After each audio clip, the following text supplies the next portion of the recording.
নমস্কার, আমি সৌমেন শুরু করছি আজকের নিউজ রুম। আর আজকের নিউজ রুম যারা চোখ রাখছেন তারা ইতিমধ্যে জেনে গিয়েছেন যে ভারত কিন্তু সিন্দুর পাট্টু শুরু করে দিয়েছে পাকিস্তানে। কেন সিন্দুর পাট্টু বলছি? আজকে পাকিস্তানের একাধিক জায়গায় ড্রোন হামলা করে পাকিস্তানের এয়ার ডিফেন্স সিস্টেম একদম চূর্ণ বিচূর্ণ করে দিয়েছে ভারত।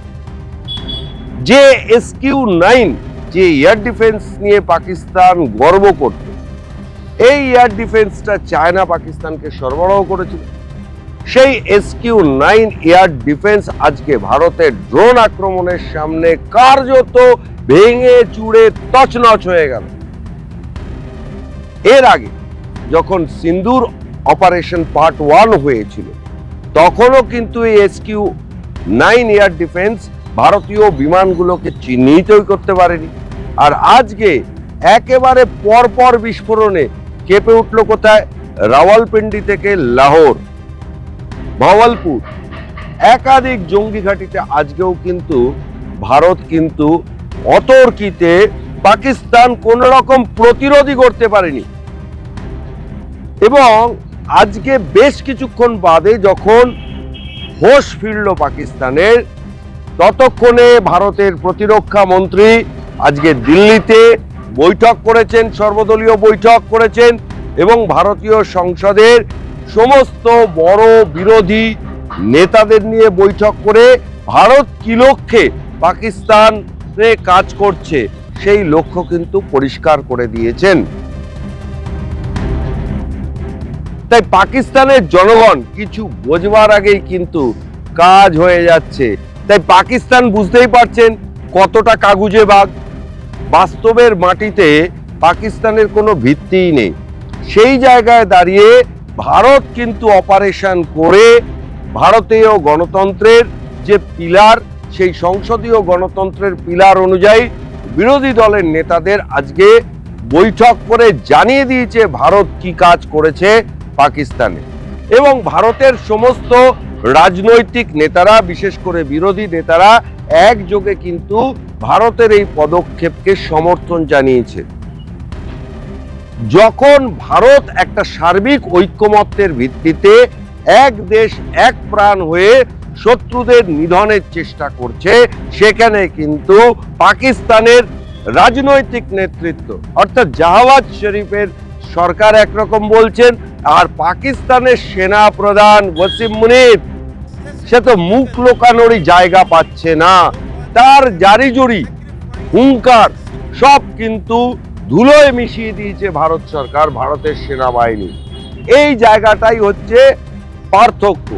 বলা যেতে পারে আজকে ভারতের প্রতিরক্ষা মন্ত্রী রাজনাথ সিং যখন দিল্লিতে বিরোধী দলের নেতাদের ব্রিফ করছিলেন, তখন কিন্তু তিনি হনুমানের প্রসঙ্গ টেনে আনেন। কিভাবে হনুমানের প্রসঙ্গ টেনে আনেন রাজনাথ সিং? লঙ্কায় যখন রাবণ সীতাকে আটকে রেখেছিলেন এবং হনুমানকে যখন যেতে দেওয়া হয়নি লঙ্কায়, তখন কিন্তু লঙ্কা কাণ্ড বাঁধিয়েছিলেন হনুমান। আর আজকে রাজনাথ সিং বিরোধী নেতাদের যে ব্রিফ করছিলেন, তিনি কিন্তু পাকিস্তানে ভারতের যে কর্মকাণ্ড, সেই কর্মকাণ্ডকে হনুমানের লঙ্কা কাণ্ডের সঙ্গে তুলনা করেছেন।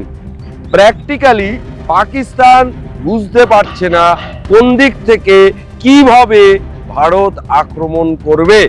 আজকেও ভারত যে জায়গাগুলোতে, সে রাওয়ালপিন্ডি বলুন, লাহোর বলুন, ভাওয়ালপুর বলুন, যে জায়গাগুলো পাক সামরিক বাহিনীর পক্ষ থেকে একটা এয়ার ডিফেন্স সিস্টেম তৈরি করে রাখা হয়েছিল যাতে জঙ্গি ঘাঁটিগুলোতে কিছুতেই বোমাবর্ষণ না করা যায়, সেই সমস্ত জায়গার এয়ার ডিফেন্স সিস্টেম যা তারা চীনের থেকে পেয়েছিল, সেই জায়গায় আক্রমণ করে কিন্তু ভারত বুঝিয়ে দিল হাম কিসি সে কম নেই।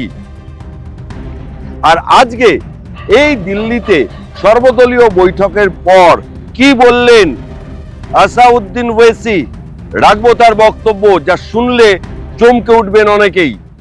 आज के ऑल पार्टी मीटिंग में मैंने कॉम्प्लीमेंट किया हमारी आर्म फोर्सेस को और भारत सरकार को कि उन्होंने एक ऑपरेशन सिंदूर को अंजाम दिया।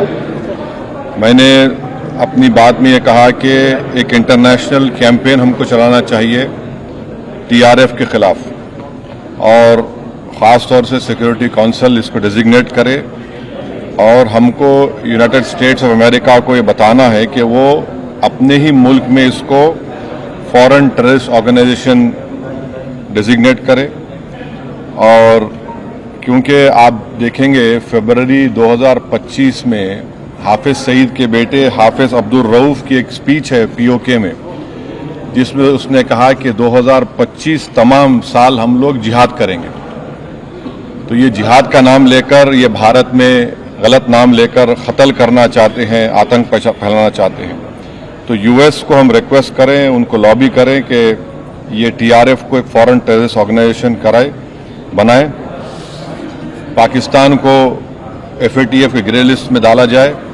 यूनाइटेड किंगडम से हमने ट्रेड डील किया है, अब क्या क्या बहुत सी चीज़ें कम हो जाएंगी, टैरिफ कम होगा, तो हम यूके गवर्नमेंट से कहें कि वो भी टीआरएफ को बैन करें और यूके ट्रेजरी पाकिस्तान को सैंक्शन करे। यूनाइटेड स्टेट्स से हम ट्रेड डील करने जा रहे हैं और यूएस प्रेसिडेंट ने कहा कि जीरो टैरिफ होगा एग्रीकल्चर पर। तो ये मोर द रीज़न है कि हम यूएस भी इसको कबूल करें। अब कश्मीर में गवर्नमेंट को के पास एक बहुत सुनहरा मौका है, तारीखी मौका है कि वो यकीनन पाकिस्तान को कन्फ्रंट करें, मगर कश्मीरियों को अडॉप्ट करें। आप कश्मीरियों को खरीब करें, और ख़ास तौर से मैंने कहा कि जो पूंछ में जो लोगों की मौत हुई, सिविलियन लोगों की, और उरी में जो लोग ज़ख्मी हुए, जिनके घर को नुकसान पहुंचा, गवर्नमेंट उनको टेररिस्ट विक्टिम का ऐलान करे, क्योंकि पाकिस्तान शेलिंग में उनकी मौत हुई है, और सिक्योरिटी रिलेटेड एक्सपेंडिचर के तहत मरने वालों को एक्सग्रेशिया दे और सरकार उनका घर बना के दे। और मैंने कहा कि साउथ कश्मीर में गवर्नमेंट को बहुत एहतियात से काम करने की ज़रूरत है, वहाँ के यूथ को हमको खरीब करना है।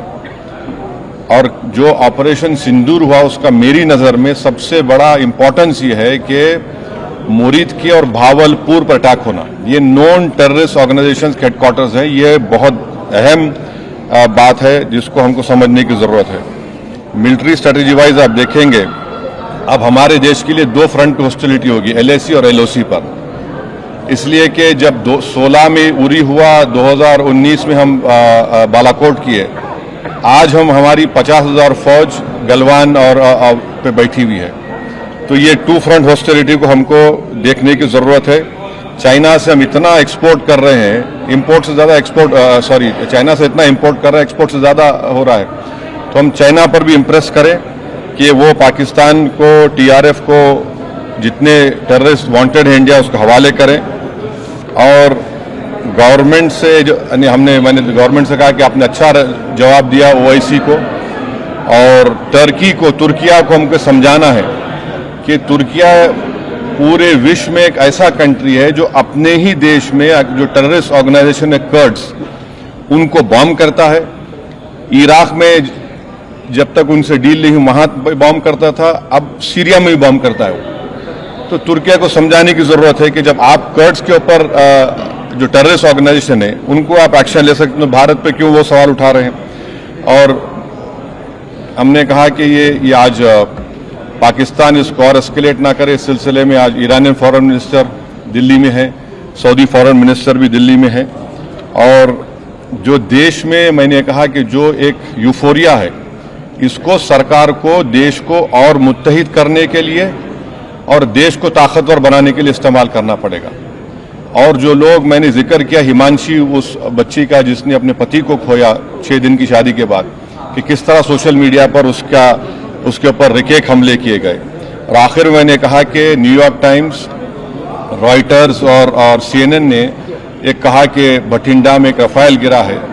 वो सही है गलत है हम नहीं जानते, मगर हमने गवर्नमेंट से कहा कम से कम इंडियन एयरफोर्स को आप कहिए कि उसको डिनाई करे, ताकि हमारे आर्म फोर्सेस का मोराल और उनके रेपुटेशन में कोई कमी ना आए।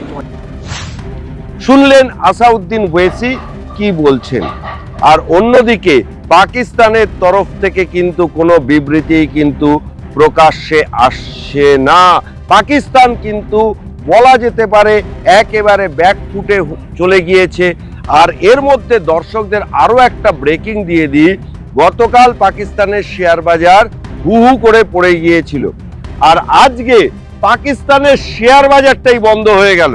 তাহলে বুঝতেই পারছেন যে ভারত মাত্র দুদিন দুটো অপারেশন করেছে, আর সেই অপারেশনে তাদের দেশের যে শেয়ার মার্কেট সেটা বন্ধ হয়ে গিয়েছে।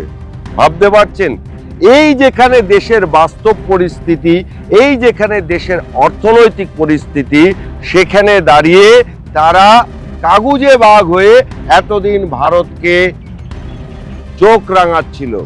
তাই ভারত কিন্তু আজকে শত্রু পাকিস্তানকে চোখ রাঙানির যোগ্য জবাব দিয়েছে, এবং তাদের জারি জুড়ি যে কিছুই নেই, যা তারা দাবি করে তা যে বাস্তবের সঙ্গে মেলে না।